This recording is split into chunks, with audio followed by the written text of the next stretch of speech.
जय हिंद दोस्तों। स्वागत है आप सभी का सत्येंद्रनाथ टैगोर इंस्टीट्यूट के इस ऑनलाइन प्लेटफॉर्म पर।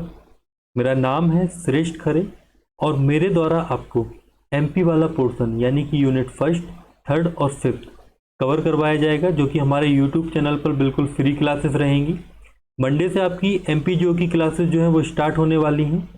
तो आज के इस वीडियो में हम एमपीपीएससी द्वारा 2020 से 2023 तक एमपी जियो टॉपिक से कितने प्रश्न पूछे गए हैं, कौन सा टॉपिक इम्पॉर्टेंट है और किन टॉपिक से प्रश्न आने की संभावना है, इन तमाम प्रश्नों के बारे में हम चर्चा करेंगे। तो चलिए स्टार्ट करते हैं अपने वीडियो को स्टार्ट करने से पहले यदि आपने अभी तक हमारे चैनल को सब्सक्राइब नहीं किया है तो सब्सक्राइब बटन पर क्लिक कर हमारे चैनल को सब्सक्राइब करें, ताकि आपको हमारे आने वाले वीडियोज़ की अपडेट मिलती रहे। और इस वीडियो की PDF आप हमारे टेलीग्राम ग्रुप से डाउनलोड कर सकते हैं। ठीक है, टेलीग्राम ग्रुप की जो लिंक है वो मैंने इस वीडियो के डिस्क्रिप्शन में दे दी है। तो चलिए स्टार्ट करते हैं अपने लेक्चर को। और सबसे पहले हम देख लेते हैं कि आयोग द्वारा यूनिट 3 के लिए क्या सिलेबस निर्धारित किया गया है। ठीक है, तो आपकी स्क्रीन पर दिख रहा होगा कि मध्य प्रदेश का भूगोल यानी कि जो यूनिट 3 है उसके लिए आयोग द्वारा जो सिलेबस निर्धारित किया गया है उनमें पहला पॉइंट है कि मध्य प्रदेश के जो वन है वो पूछेगा, वो वनोपज पूछेगा, मतलब कि कौन कौन सी वनोपज हैं। इसके बाद वन्य जीवों के बारे में यानी पूछेगा नदियाँ, पर्वत एवं पर्वत श्रृंखलाएँ। ठीक है, इसके बाद वो आपसे पूछेगा मध्य प्रदेश की जलवायु के बारे में, मध्य प्रदेश के प्राकृतिक एवं खनिज संसाधनों के बारे में, मध्य प्रदेश में परिवहन के बारे में, मध्य प्रदेश की प्रमुख सिंचाई एवं विद्युत परियोजनाओं के बारे में। इसके अलावा वो आपसे कृषि, पशुपालन, कृषि आधारित उद्योगों के बारे में पूछेगा। ये उसका ज्योग्राफी का यानी कि जो भूगोल का जो सिलेबस है वो है। ठीक है, इसमें एक टॉपिक मेंशन नहीं है, जैसे कि जो मिट्टी वाला जो टॉपिक है ना वो इसमें मेंशन नहीं है। ठीक है, उससे भी क्वेश्चन आए हैं तो उसको भी हम कवर करेंगे। ठीक है, ये तो ही आयोग के सिलेबस की बात। चलिए अब हम बात करते हैं कि जो प्रीवियस ईयर का जो एनालिसिस है ना, उसके बारे में हम बात करते हैं सबसे पहले। चलिए तो सबसे पहले हम देख लेते हैं प्रीवियस ईयर एनालिसिस, जो कि 2020 से 2023 तक है। किस टॉपिक से एमपी ज्योग्राफी के कितने आए हुए हैं। देखिए इसमें जो खनिज वाला और जो परिवहन वाला जो क्वेश्चन है ना वो मैंने इनमें शामिल नहीं किया है। वो मैं आपको जब इकोनॉमी पढ़ाऊंगा ना तो उसमें मैं आपको बता दूंगा कि उनसे कितने क्वेश्चन आए हुए हैं। ठीक है, यहाँ पे केवल हमने ज्योग्राफी लिया है। तो सबसे पहले हम बात करते हैं मध्य प्रदेश का सामान्य परिचय और उसके पड़ोसी राज्य। ठीक है, यहाँ से ज़्यादा क्वेश्चन नहीं आए हैं, केवल एक क्वेश्चन यहाँ से 2020 में पूछा गया है। ठीक है, तो इस टॉपिक से कम क्वेश्चन देखने को मिले हैं, लेकिन ऐसा नहीं है कि इस टॉपिक से क्वेश्चन आ नहीं सकते हैं, है ना, आने की पूरी संभावना है। तो हम इसको पढ़ के चलेंगे। इसके बाद दूसरा टॉपिक हमारे लिए दिया गया है कि भूगर्भ संरचना। ठीक है, इससे भी एक भी टॉपिक नहीं आया है ना। इसके बाद अगला टॉपिक आपको दिया है कि भौतिक विभाजन और मध्य प्रदेश की पर्वत श्रृंखलाएं। ठीक है, तो यहाँ से 2020 में कोई क्वेश्चन नहीं आया था, जबकि 2021, 2022 और 2023 में एक एक क्वेश्चन यहाँ से आया हुआ है। और मतलब पहाड़ी वो पूछ रहा है ना कि कौन सी पहाड़ी कौन से ज़िले में है। और 2024 में भी संभावना है कि एक क्वेश्चन यहाँ से आ सकता है। ठीक है, तो एक जो तीसरे नंबर का टॉपिक है ये हमारे लिए यहाँ पे इम्पोर्टेंट हो जाता है। ठीक है, इसके बाद हम बात करते हैं नदियों की। देखो नदियों से हर साल एक या दो क्वेश्चन मिलते हैं। ठीक है, अभी इससे पहले देखो इसमें नदियों और जो परियोजनाएं हैं ना उन दोनों को अलग अलग कर दिया मैंने। ठीक है, नदियों से यदि आप देखें तो 2020 में एक क्वेश्चन पूछा ही गया था, 2021 में एक क्वेश्चन पूछा गया था, 2022 में एक क्वेश्चन पूछा गया और 2023 का जो पेपर हुआ है उसमें 2 क्वेश्चन यहाँ पे नदियों से पूछे गए हैं। इसके अलावा यदि हम बात करें परियोजनाओं की, बांध एवं परियोजना जो है उसमें जो आपका 2020 है उसमें 2 क्वेश्चन आए थे, 2021 में एक क्वेश्चन और 2022 में भी आपको एक क्वेश्चन। इस बार एक भी क्वेश्चन इससे नहीं पूछा गया है। ठीक है, तो आगे वाले जो टॉपिक मतलब जो आगे 2024 का जो एग्ज़ाम है उसमें इससे क्वेश्चन आने की संभावना है ना। तो ये दोनों जो 4th और 5th नंबर के जो टॉपिक है ये बहुत ही इंपॉर्टेंट है ना। यहाँ से आपको हर साल एक क्वेश्चन देखने को मिल रहा है, तो इनको हम अच्छे से कवर करेंगे। इसके बाद हम बात करते हैं जलप्रपात और झीलों की। ठीक है, तो यहाँ से अभी तक एक भी क्वेश्चन नहीं आया है, लेकिन फिर भी हम इनको पढ़ेंगे क्योंकि इनसे क्वेश्चन आने की संभावना है। ठीक है, चलिए अब आगे देखते हैं। इसके बाद हम अगला टॉपिक हम देखते हैं मध्य प्रदेश की जो मिट्टियाँ हैं ना उनके बारे में। देखिए ये टॉपिक सिलेबस में मेंशन नहीं था, लेकिन यहाँ से देखिए 2020-21 में भी एक क्वेश्चन आया हुआ है। 2022 में भी एक क्वेश्चन आया है और 2023 में भी यहाँ से एक क्वेश्चन आया है ना। तो ये इंपॉर्टेंट टॉपिक है, यहाँ से 2024 में भी एक क्वेश्चन आने की संभावना है। ठीक है, इसके बाद कृषि की यदि हम बात करें तो कृषि से हर बार आपको 1-2 क्वेश्चन देखने को मिल रहे हैं ना। जैसे 2022 में 2 क्वेश्चन मिले थे, 2020 में 2 क्वेश्चन आए थे, 2021 में 1 क्वेश्चन आए थे और 2023 में यहाँ पे 1 क्वेश्चन यहाँ पे आया हुआ। ठीक है, तो ये भी एक इम्पॉर्टेंट टॉपिक है।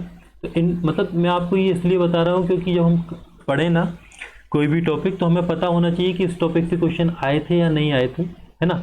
तो ये ऐसे मैंने आपको बताया, तो यहाँ से अब आपको पता चल गया कि कृषि से आए थे, तो ये कृषि जो है इम्पोर्टेंट है, यहाँ से हर बार क्वेश्चन आ रहे हैं, तो इससे तो हमें अच्छे से करना ही है। ठीक है, इसके बाद मध्य प्रदेश में जो पशुधन है इससे अभी तक एक भी क्वेश्चन नहीं आया हुआ है। ठीक है, इसके अलावा वन संसाधन की यदि बात करें तो यहाँ से हर वर्ष एक आपको क्वेश्चन मतलब 1 या 2 क्वेश्चन देखने को मिलेगा यदि हम 2021 को छोड़ दें तो, है ना। तो आने वाले पेपर में भी यहाँ से आपको एक क्वेश्चन मिलेगा। इसके बाद हम बात करते हैं राष्ट्रीय उद्यान एवं वन्यजीव अभयारण्यों की। तो यहाँ से अभी तक ज़्यादा क्वेश्चन नहीं मिले हैं, केवल 2022 में एक क्वेश्चन पूछा गया था।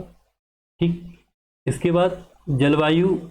ठीक है, जो जलवायु टॉपिक है ना ये आपका बहुत इंपॉर्टेंट टॉपिक है, यहाँ से हर बार आपको 1 या 2 क्वेश्चन देखने को मिलता है। ठीक है ना, चाहे आप 2020 का एग्जाम लें, चाहे 2021 का लें, या 2022 या 2023 का, आपको यहाँ से एक टॉपिक मतलब एक क्वेश्चन यहाँ पे देखने को मिल रहा है। ठीक है, तो अभी तक जैसे हमने देखा कि जो आपका पहला तो ये क्या कहलाते भौतिक विभाजन वाला टॉपिक हो गया, यहाँ से एक क्वेश्चन। ठीक है, पर्वत श्रृंखलाएं वगैरह पूछ रहा है वो कि कौन सी पर्वत श्रेणी कहाँ पे है ना, कौन सी चोटी कहाँ पे है। ठीक है, और जैसे इस बार बीजागढ़ पूछा गया था, है ना। और इसके अलावा यदि हम दूसरा टॉपिक देखें तो नदियों, ये बहुत इंपॉर्टेंट टॉपिक है, यहाँ से क्वेश्चन आना ही है 2024 में भी। बांध एवं परियोजनाएं भी बहुत इंपॉर्टेंट है, यहाँ से भी आपको एक क्वेश्चन देखने को मिलेगा। इसके अलावा एक क्वेश्चन आपको मिट्टियों से देखने को मिलेगा 2024 में।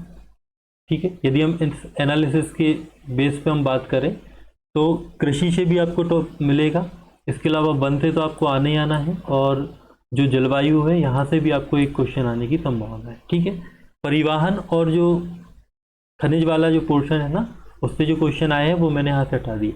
ठीक है, अब आप यहाँ पे यदि कुल क्वेश्चनों की बात करें तो 2020 में 10 क्वेश्चन यहाँ पे है ना। तो ये यूनिट वाइज बांटा गया है 10-10 नंबर का, है ना, तो ये अपने आप में कवर करती है। इसके बाद 2021 में 7 क्वेश्चन है। अब देखिए ये हमारे अकॉर्डिंग 7 थे, लेकिन आयोग के अकॉर्डिंग यहाँ पे 9 क्वेश्चन है। क्यों? क्योंकि यहाँ पे जो मैंने खनिज वाला और परिवहन वाला टॉपिक है ना वो हटा दिया है, जबकि आयोग ने इसको जो आपका यूनिट 3 है उसी में ही शामिल करा है। हम उसको पढ़ेंगे लेकिन हम उसको इकोनॉमी वाले पोर्शन में पढ़ लेंगे। ठीक है, इसके अलावा 2022 में 11 क्वेश्चन और 2023 में यहाँ पे 7 क्वेश्चन, ठीक है, देखने को मिले। ठीक है, ये तो हमारा क्या था सिलेबस, मतलब जो प्रीवियस ईयर के जो क्वेश्चन थे उसका एनालिसिस था। ठीक है, तो यहाँ से हमें पता चला है कि कौन कौन से टॉपिक इम्पोर्टेंट है और किससे क्वेश्चन बनते हैं। ठीक है, अब हम बात करते हैं कि जो हमारा जो लेक्चर सीरीज जो स्टार्ट होने वाली है ना, उसमें टोटल कितने लेक्चर्स हैं और हम कौन कौन से टॉपिकों को लेंगे। ठीक है, सबसे पहले हम देखते हैं कि जो पहला लेक्चर होगा ना हमारा, उसमें हम पढ़ेंगे मध्य प्रदेश का सामान्य परिचय, मध्य प्रदेश के पड़ोसी राज्य। ठीक, इसी में हम मध्य प्रदेश में जो कर्क रेखा वगैरह की जो स्थिति है ना, उस सभी पर चर्चा कर लेंगे। इसके बाद हम मध्य प्रदेश की भूगर्भिक संरचना के बारे में पढ़ेंगे, मध्य प्रदेश का भौतिक विभाजन और मध्य प्रदेश की जो पर्वत श्रृंखला है इनके बारे में हम पढ़ेंगे लेक्चर 3 में। ठीक है, इससे एक क्वेश्चन आया हुआ था, अभी मैंने आपको बताया, है ना, ये इंपॉर्टेंट टॉपिक है। इसके अलावा नदियाँ, ये बहुत इंपॉर्टेंट टॉपिक है। ठीक है, ये तो आपको अच्छे से करना ही है क्योंकि यहाँ से हर बार क्वेश्चन आ रहा है और इस बार जो 2024 है यहाँ पे भी आपको देखने को मिलेगा। ठीक, चलिए, तो ये हमारा लेक्चर 4 होगा। इसके बाद हम मध्य प्रदेश के बांध एवं परियोजनाओं के बारे में चर्चा करेंगे।